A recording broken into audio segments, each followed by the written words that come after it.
ഞാൻ കാണിക്കാൻ ആഗ്രഹിക്കുന്ന മറ്റൊരു കാര്യം, ആദമിനെയും ഹവ്വയെയും ആക്രമിക്കാനായിട്ട് പിശാച് വന്നതെങ്ങനെയെന്ന കാര്യമാണ്. ഇയ്യോബിനെ പോലെ ജഡികമായിട്ടായിരുന്നില്ല അത്. ഇയ്യോബിന് വളരെ മുമ്പ് ജീവിച്ച മനുഷ്യരായിരുന്നു ഇവർ. എങ്ങനെയാണ് പിശാച് വന്നത്? ഉൽപ്പത്തി 3:1 വളരെ താല്പര്യം ഉളവാക്കുന്ന കാര്യമാണ് നാം കാണുന്നത്. എങ്ങനെയാണ് പിശാച് വന്നത്? ആദ്യത്തെ ചോദ്യം, ദൈവം വാസ്തവമായിട്ടും ഇങ്ങനെ പറഞ്ഞിട്ടുണ്ടോ? എങ്ങനെയാണ് അവൻ വന്നത്? ദൈവവചനത്തെ ചോദ്യം ചെയ്തുകൊണ്ട്. ഉൽപ്പത്തി 3:1 ദൈവം വാസ്തവമായിട്ടും അങ്ങനെ കൽപ്പിച്ചിട്ടുണ്ടോ? ഈ ഒരു വൃക്ഷത്തിൻ്റെയും ഫലം നിനക്ക് കഴിച്ചുകൂടെ? അങ്ങനെ ഹവ്വായെ ഒരു വാദപ്രതിവാദത്തിലേക്ക് പിശാച് കൊണ്ടുവന്നു. പിശാചുമായിട്ടൊരു വാദപ്രതിവാദത്തിന് പോകരുത്, നീ തോറ്റുപോകും. നീ ഒരു വക്കീലുമായിട്ട് വാദിച്ചാൽ, അല്ലെങ്കിൽ ഒരു വഷളനോട്, അവൻ നിന്നേക്കാൾ എത്രയോ മടങ്ങ് സമർത്ഥനാണ്. അവനുമായിട്ടൊരു വാദപ്രതിവാദത്തിന് പോകരുത്. യേശു പിശാചുമായിട്ടൊരു വാദപ്രതിവാദത്തിന് നിന്നില്ല. പിശാച് ഒരു കാര്യം പറഞ്ഞപ്പം, ഇപ്രകാരം എഴുതിയിരിക്കുന്നു. രണ്ടാമത്തെ പരീക്ഷയിൽ യേശു അങ്ങനെയാണ് പറഞ്ഞത്, ഇപ്രകാരം എഴുതിയിരിക്കുന്നു. മൂന്നാമത്തെ പരീക്ഷയിൽ യേശു ഇങ്ങനെ പറഞ്ഞു, ഇങ്ങനെ എഴുതിയിരിക്കുന്നു. അത് മതിയായിരുന്നു. ഇതേ പരീക്ഷ തന്നെയാണ് ഹവ്വായ്ക്കും സംഭവിച്ചത്. ആ നാളുകളിൽ എഴുതിയിരിക്കുന്നു എന്നല്ല, ഇങ്ങനെ പറഞ്ഞിരിക്കുന്നു. ദൈവം സത്യമായിട്ടും അങ്ങനെ പറഞ്ഞോ, കൽപ്പിച്ചോ? അവിടെ ഹവ്വ ചെയ്യേണ്ട ഒരേ ഒരു കാര്യം ഇത് മാത്രമായിരുന്നു. അങ്ങനെ പറഞ്ഞിട്ടുണ്ട്, ഞങ്ങൾക്ക് ഈ വൃക്ഷത്തിൽ നിന്ന് കഴിക്കാൻ കഴിയില്ല. സംസാരം കഴിഞ്ഞു. പിശാച് ഇതിൽ കൂടുതലൊന്നും എനിക്ക് പറയാനില്ല. അവൾ ആ വാദപ്രതിവാദം തുടർന്നു. ഒരിക്കൽ നിങ്ങൾ പിശാചുമായിട്ട് സംസാരിക്കാൻ തുടങ്ങിയാൽ അവനായിരിക്കും എപ്പോഴും ജയിക്കുന്നത്. ചില ആളുകളെ വളരെ ചെറിയ അനീതിയായിട്ടുള്ള ചില കാര്യങ്ങൾ ചെയ്യാൻ തുടങ്ങുമ്പോൾ പിശാച് പറയും, അതത്ര വലിയ കുഴപ്പമുള്ള കാര്യമല്ല. ആ കാര്യത്തിൽ നിങ്ങൾ ചർച്ച തുടർന്നാൽ നിങ്ങൾ നിശ്ചയമായിട്ടും തോക്കും. അങ്ങനെ നിങ്ങൾ അനീതിയുള്ള കാര്യം ചെയ്യും. നിങ്ങളുടെ ജോലിയിലുള്ള ഒരു ചെറിയ വഞ്ചനയാകാം, നികുതി ശരിയായിട്ട് കൊടുക്കാത്തതാകാം, അല്ലെങ്കിൽ സ്ത്രീയെ മോഹത്തോടെ നോക്കുന്നതോ മറ്റതുപോലെ ഏതെങ്കിലും കാര്യം. പിശാച് നിങ്ങളെ ബോധ്യപ്പെടുന്നത് അതത്ര വലിയൊരു കാര്യമല്ല. പിശാചുമായിട്ട് ചർച്ചയ്ക്ക് മുതിർന്നാൽ നിങ്ങൾ ആ കാര്യത്തിൽ തോക്കും. ഇന്നും ദൈവം സൃഷ്ടിച്ച ഏറ്റവും ബുദ്ധിയുള്ള ജീവിയാണവൻ. സൃഷ്ടിച്ചിട്ടുള്ള എല്ലാത്തിലും ഏറ്റവും അധികം കൂർമ്മ ബുദ്ധിയുള്ളവനാണവൻ. അവനുമായിട്ട് നിങ്ങൾ ചർച്ചയിൽ ഏർപ്പെടരുത്.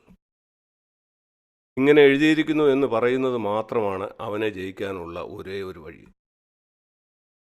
ആ ദൈവവചനത്തോട് ഒട്ടി നിൽക്കുക. അങ്ങനെയെങ്കിൽ യേശു ജയിച്ചതുപോലെ നിങ്ങളും ജയിക്കും. ഇവിടെ ഹവ്വ പിശാചിനോട് വാദപ്രതിവാദത്തിൽ ഏർപ്പെട്ടതുകൊണ്ടാണ് അവൾ പാപം ചെയ്തത്. തുടർന്ന് വായിക്കുമ്പോൾ നമുക്ക് കാണാൻ കഴിയും, ഇതിൻ്റെ പരിണിത ഫലം ഇതായിരുന്നു. ഈ മനോഹരമായ ഫലം നീ കണ്ടോ? 6-ാം വാക്യത്തിൽ, വൃക്ഷഫലം തിന്മാൻ നല്ലതും കാണുവാൻ ഭംഗിയുള്ളതും എന്ന് സ്ത്രീ കണ്ടു. സാത്താൻ ഉദ്ദേശിച്ച ഇതാണ്, നിന്റെ വായിൽ വെള്ളമൂറിക്കുന്ന ഇത്ര മനോഹരമായ ഫലം. എന്തുകൊണ്ടാണ് ഇത്ര മനോഹരമായ ഫലം കഴിക്കരുതെന്ന് ദൈവം പറയുന്നത്? ഞാൻ നിന്നോട് പറയാം. അവൻ ശരിക്കും നിന്നെ സ്നേഹിക്കുന്നില്ല. അതാണ് പിശാച് ഉദ്ദേശിച്ചത്. 5-ാം വാക്യത്തിൽ, കാരണം ദൈവത്തിനറിയാം നീ ഈ ഫലം പറിച്ചു നിന്നാൽ നീ ദൈവത്തെ പോലെ ആകുമെന്ന്. നീ അവനെ പോലെ ആകുന്നതിൽ അവന് താല്പര്യമില്ല. അതാണ് ആ രണ്ടാമത്തെ കാര്യം. ദൈവവചനത്തെപ്പറ്റി സംശയം ഉളവാക്കുക, അതേപ്പറ്റി ഒരു ചർച്ചയിലേക്ക് കൊണ്ടുവരിക. അങ്ങനെ ദൈവത്തിൻ്റെ സ്നേഹത്തെപ്പറ്റി സംശയം ഉളവാക്കുക. എന്തെങ്കിലും ഒരു കാര്യം നിങ്ങളുടെ ജീവിതത്തിൽ സംഭവിക്കുമ്പം അതിലൂടെ ദൈവത്തിൻ്റെ സ്നേഹത്തെ നിങ്ങൾ സംശയിക്കാനിടയായാൽ, ഞാൻ നിങ്ങളോട് പറയട്ടെ, അവന് കാല് വയ്ക്കാൻ ഒരിടം കിട്ടി. കുറേശ്ശെയായി അവൻ ആ ഡോറ് മുഴുവൻ തുറന്നകത്ത് വരും. പിശാചിന് കാല് വയ്ക്കാൻ ഇടം കൊടുക്കുന്നതിന് മുമ്പ് അവനെ തടയണമെങ്കിൽ ഇങ്ങനെ എഴുതിയിരിക്കുന്നത് അവനോട് പറയുക.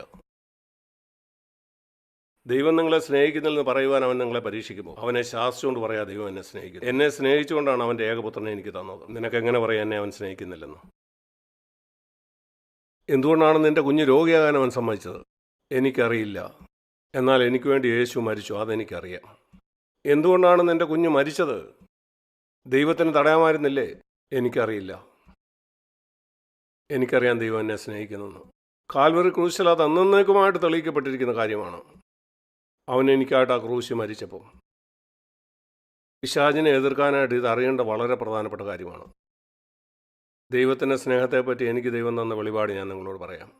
അനേക വർഷത്തിന് മുമ്പ് ഞാൻ ദൈവത്തെ അന്വേഷിച്ചുകൊണ്ടിരിക്കുകയായിരുന്നു. ഞാനിത് പറയുന്നത് നിങ്ങളിൽ പലരും കേട്ടിട്ടുണ്ടായിരിക്കും. കാരണം ഞാൻ പല പ്രാവശ്യം ഇത് പറഞ്ഞിട്ടുണ്ട്. കേട്ടിട്ടില്ലാത്തത് കൊണ്ട് ഞാൻ പറയുകയാണ്. വളരെ വർഷങ്ങൾക്ക് മുമ്പ്, 40 കൊല്ലത്തോളം മുമ്പ്, ഈ കാര്യം മനസ്സിലാക്കാനാണ് ഞാൻ ദൈവത്തെ അന്വേഷിച്ചത്. ഗതസമനയിൽ ഈ പാനപാത്രം കഴിയുമെങ്കിൽ നീക്കണമേ എന്നങ്ങ് പറഞ്ഞത് എന്ത് കാര്യത്തെപ്പറ്റിയാണ്? കഴിയുമെങ്കിൽ ഈ പാനപാത്രം എങ്കിൽ നിന്ന് നീക്കണമേ എന്ന് ഏത് പാനപാത്രത്തെക്കുറിച്ചാണ് പറഞ്ഞത്? തൻ്റെ പിതാവിൻ്റെ ഇഷ്ടം ചെയ്യാൻ ഒരിക്കലും മടിയില്ലാഞ്ഞ ഒരാളായിരുന്നു യേശു. ഒരിക്കലും ഇല്ല. അത് എത്ര വേദനാജനകമാണെങ്കിലും. ഭക്ഷണമില്ലാതെ 40 ദിവസം ഇരിക്കേണ്ടി വന്നിട്ടും അവൻ ആ കല്ലുകളെ അപ്പമാക്കിയില്ല. അതിനു വേണ്ടി പിതാവ് കൽപ്പിക്കാൻ അത്രമാത്രം അനുസരണമായിരുന്നു അവന്. ആ കല്ലുകളെ അപ്പമാക്കാനുള്ള കഴിവ് അവനുണ്ടായിരുന്നെങ്കിൽ അവനത് ചെയ്തില്ല. കാരണം പിതാവിൻ്റെ വായിൽ നിന്ന് അവനത് കേട്ടില്ല. ഗതസമനയിൽ വെച്ച് ആ പാനപാത്രം കുടിക്കാൻ എന്തുകൊണ്ടാണ് അവൻ മടി കാണിച്ചത്? ആ പാനപാത്രം ജഡീക മരണമല്ല. 1000 പ്രാവശ്യം ക്രൂശിൽ മരിക്കാനായിട്ട് യേശു തയ്യാറായിരുന്നു. കാരണം അവൻ നമ്മെ സ്നേഹിച്ചു. എന്നാൽ ഇവിടെ എന്തോ കാര്യം അവന് വേണ്ടായിരുന്നു. അതവൻ ക്രൂശിനോടടുത്ത് വന്ന സമയത്ത് ആ ഗതസമന തോട്ടത്തിൽ വെച്ച് അവന് മനസ്സിലായി, ഏതാണ്ട് 3 മണിക്കൂർ എൻ്റെ പിതാവിനാൽ ഞാൻ ഉപേക്ഷിക്കപ്പെടും. ആ നിത്യകാലമുള്ള ആ വേർപാട് ഞാൻ 3 മണിക്കൂർ കൊണ്ട് അനുഭവിക്കാൻ പോവുകയാണ്. എൻ്റെ പിതാവിനാൽ കൈവിടപ്പെടുന്നത് ഞാൻ അനുഭവിക്കാനായിട്ട് പോവുകയാണ്. ആ പാനപാത്രമാണ് അവൻ കുടിക്കാൻ ആഗ്രഹിക്കാഞ്ഞത്. നിത്യത മുഴുവനും ഞാൻ എൻ്റെ പിതാവിനോടുള്ള കൂട്ടായ്മയിലായിരുന്നു. ഒരു സെക്കൻഡിലേക്ക് പോലും ഒരിക്കലും ആ കൂട്ടായ്മ മുറിഞ്ഞിട്ടില്ല. അത് മുറിയാൻ ഞാൻ ആഗ്രഹിക്കുന്നില്ല. നമ്മളത് വേണ്ടവണ്ണം വിലമതിക്കുന്നില്ല. നമ്മുടെ ആരോഗ്യം നമുക്ക് വിലയുള്ളതാണ്. പിതാവിനോടുള്ള കൂട്ടായ്മയേക്കാൾ എത്രയോ അധികം. ഞാൻ പറയട്ടെ, മിക്ക ക്രിസ്ത്യാനികളും, മിക്കവാറും എല്ലാവരും തന്നെ, തങ്ങളുടെ ശാരീരിക ആരോഗ്യത്തെക്കാൾ ദൈവത്തോടുള്ള കൂട്ടായ്മ എത്രയോ കുറച്ച് വിലമതിക്കുന്നവരാണ്. അവരുടെ ശരീരത്തിന് എന്തെങ്കിലും പ്രശ്നമുണ്ടെങ്കിൽ പെട്ടെന്ന് തന്നെ അതിനെന്തെങ്കിലും ഒരു പരിഹാരം കാണും. കയ്യിലുണ്ടാകുന്ന ഒരു ചെറിയ മുറിവ് പോലും. എന്നാൽ പിതാവിനോടുള്ള ബന്ധം മുറിയുന്നത് അതൊരു വലിയ കാര്യമായിട്ട് അവർക്ക് തോന്നുന്നില്ല. ഒരു സ്ത്രീയെ മോഹത്തോടെ ഒരു പ്രാവശ്യം നോക്കിയാൽ ദൈവത്തോടുള്ള ബന്ധം നിങ്ങളുടെ മുറിയും. എത്ര പേരത് ഗൗരവത്തിലെടുക്കുന്നു? മറ്റൊരാളോടുള്ള ഒരു മോശം മനോഭാവം ദൈവത്തോടുള്ള കൂട്ടായ്മ മുറിക്കും. എത്ര പേരത് ഗൗരവത്തിലെടുക്കുന്നു? ഒരു മനുഷ്യനോട് ഇതുവരെയും നിങ്ങൾ ക്ഷമിച്ചിട്ടില്ലെങ്കിൽ നിത്യകാലം ദൈവവുമായിട്ടുള്ള കൂട്ടായ്മ അത് മുറിക്കും. ആരായത് ഗൗരവത്തിലെടുക്കുന്നു? വർഷങ്ങളായിട്ട് ക്ഷമിക്കാതിരിക്കുന്ന വിശ്വാസികളെ എനിക്കറിയാം. അവർ പോയി അപ്പം നുറുക്കും, അവർ പറയും ഞങ്ങൾ വിശ്വാസികളാണ്, പാട്ടുപാടും. എന്നാൽ ആളുകളോട് ക്ഷമിക്കുന്നില്ല. പിതാവുമായിട്ടുള്ള കൂട്ടായ്മയെ അവർ വിലമതിക്കുന്നില്ല. അതുകൊണ്ടാണ് പിതാവുമായിട്ട് കൂട്ടായ്മ ഇല്ലാതെ നിങ്ങൾക്ക് ജീവിക്കാൻ കഴിയുന്നത്. അനേകർ പറയാറുണ്ട് ദൈവം എന്തുകൊണ്ടാണ് കേൾക്കാത്തത്? ഞാൻ പറയാൻ കാരണം, നിങ്ങൾ ദൈവമായിട്ടുള്ള കൂട്ടായ്മയിലല്ല. നിങ്ങൾ അവനുമായിട്ട് കൂട്ടായ്മയിൽ ഇല്ലായിരിക്കും. നിങ്ങളുടെ മനസാക്ഷിയുടെ ശബ്ദം നിങ്ങൾ കേൾക്കാത്തതുകൊണ്ടാണ്. നിന്നെ മുറിപ്പെടുത്തി ആ മനുഷ്യനോട് നീ ക്ഷമിച്ചിട്ടില്ല എന്ന് നിന്റെ മനസാക്ഷി പറയുമ്പോൾ അവനോട് ക്ഷമിക്കാൻ അവൻ യോഗ്യനല്ലെന്ന് നിങ്ങൾ പറയും. ശരി, പിശാച് പറയും നിന്റെ ക്ഷമിക്കാത്ത ഈ മനോഭാവം തന്നെയാണ് എനിക്ക് വേണ്ടി, അങ്ങനെ എനിക്ക് നിന്റെ ജീവിതത്തിന്മേൽ കർത്തൃത്വം നടത്താം. നിന്റെ പേര് അധികാരം അവന് കൊടുക്കുകയാണ്. എന്നാൽ ഞാൻ ചിന്തിക്കുന്നു, സ്വർഗത്തിൽ നിന്ന് ദൂതന്മാർ വന്ന് അവനോട് പറഞ്ഞു കാണും, എന്നാൽ കർത്താവേ, അത് 3 മണിക്കൂറല്ലേ ഉള്ളൂ, അതിനുശേഷം നിനക്ക് ആ കൂട്ടായ്മ തിരിച്ചു കിട്ടുമല്ലോ. ഞാൻ ചിന്തിക്കുന്നു, യേശു ഇങ്ങനെ പറയും, ഇതെൻ്റെ ഒരു ഭാവനയാണ്. ഒരു സെക്കൻഡിലേക്ക് പോലും എൻ്റെ പിതാവിനോടുള്ള കൂട്ടായ്മ എനിക്ക് മുറിക്കണ്ട. അത്രമാത്രം അവനതിനെ വിലമതിച്ചു. അവൻ്റെ ജീവിതകാലം മുഴുവനും അവിടെ യേശുവിൻ്റെ ആ സംഭാഷണം ഞാൻ ഭാവനയിൽ കാണുകയാണ്. പിതാവ് യേശുവിനോട് പറയുകയാണ്, നീ ഒരിക്കലും പാപം ചെയ്തിട്ടില്ല, ഇന്നുവരെ. നിനക്ക് ആ ഗതസമനയിൽ നിന്ന് നേരെ സ്വർഗത്തിലേക്ക് ഇപ്പം തന്നെ വരാൻ കഴിയും. എന്നാൽ സാക്ക് നരകത്തിലേക്ക് പോവും. യേശു പറയുകയാണ്, സാക്ക് നരകത്തിലേക്ക് പോവുമോ? ശരി പിതാവേ, ഞാൻ ക്രൂശിലേക്ക് പോകാം. സാക്കിനെ നരകത്തിൽ നിന്ന് രക്ഷിക്കണേ. ഞാൻ ഏറ്റവും വെറുക്കുന്ന ആ പാനപാത്രം, അങ്ങിൽ നിന്നുള്ള ആ വേർപാട് ഞാൻ സ്വീകരിക്കാം. നമ്മളീ പലരും ചിന്തിക്കുന്നത് യേശുവിൻ്റെ കാലിലും കയ്യിലും അടിച്ച ആണികളാണ് യേശുവിൻ്റെ വേദനയെന്ന്. എന്നാലല്ല. പിതാവിനോടുള്ള കൂട്ടായ്മ മുറിക്കുന്നതുമായിട്ട് അതിനെ താരതമ്യം ചെയ്താൽ അത് സമുദ്രത്തിലെ ഒരു തുള്ളിയാണ്. ഈ പാനപാത്രത്തെക്കുറിച്ച് ഞാൻ ധ്യാനിച്ചപ്പം അതെൻ്റെ ജീവിതത്തിൽ ഒരു വെളിപാടായിട്ട് കിട്ടി. ഞാൻ കരഞ്ഞു. ഞാൻ പറഞ്ഞു, കർത്താവേ, ഇത്രമാത്രം നീ എന്നെ സ്നേഹിച്ചെന്ന് ഞാൻ അറിഞ്ഞില്ല. അതെൻ്റെ ജീവിതത്തെ വ്യത്യാസപ്പെടുത്തി. തുടർന്നുള്ള ജീവിതം ഞാൻ എനിക്കായിട്ട് ജീവിക്കത്തില്ലെന്ന് ഞാൻ തീരുമാനിച്ചു. എൻ്റെ നന്ദി അവനോട് രേഖപ്പെടുത്താനായിട്ട് ഞാൻ അവനോട് ഒരു വലിയ ദീർഘായുസ് ചോദിച്ചു. ഞാൻ പറഞ്ഞു, കർത്താവേ, സ്വർഗത്തിൽ എനിക്കൊരു പ്രതിഫലം വേണ്ട. കാൽവറിയിൽ അത് നീ എത്രയോ അധികം എനിക്ക് നൽകി. എനിക്കങ്ങോട് നന്ദി പറയണം. പൂർണ്ണമായിട്ടും അങ്ങയ്ക്ക് സമർപ്പിക്കപ്പെട്ട ഒരു ജീവിതത്തിലൂടെ.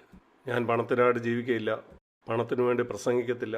ഞാൻ ഒരിക്കലും സമ്പന്നമായ സഭകളിലേക്ക് പണം ലഭിക്കാൻ വേണ്ടി പോവുകയില്ല. ഇല്ല, ഞാൻ വരുമാനം കണ്ടെത്തും. ആളുകളിൽ നിന്ന് പണം മേടിച്ച് ഞാൻ ശുശ്രൂഷിക്കത്തില്ല. ഈ വർഷങ്ങളിലെല്ലാം ഞാൻ അങ്ങനെ ആയിരുന്നു. ലളിതമായിട്ട് ജീവിക്കണോ, ഞാൻ അതിന് തയ്യാറാണ്. അതൊരു കാരണം കൊണ്ട് മാത്രമാണ്. എനിക്ക് നിത്യജീവൻ തരാൻ വേണ്ടി യേശു എന്താണ് ചെയ്തതെന്ന് ഞാൻ മനസ്സിലാക്കി. 40 കൊല്ലം മുമ്പ് അതെനിക്ക് വെളിപ്പെടുത്തി. ഞാനതൊരിക്കലും മറന്നു പോയിട്ടില്ല. എൻ്റെ കണ്ണ് നിറയാതെ എനിക്കതിനെക്കുറിച്ച് ചിന്തിക്കാൻ കഴിയില്ല. അവൻ മുമ്പേ നമ്മളെ സ്നേഹിച്ചുകൊണ്ടാണ് നമ്മളവനെ സ്നേഹിക്കുന്നത്. ആ സ്നേഹത്താൽ നിങ്ങൾ പിടിക്കപ്പെട്ടാൽ പിശാച് നിങ്ങളെ തൊടാൻ കഴിയില്ല.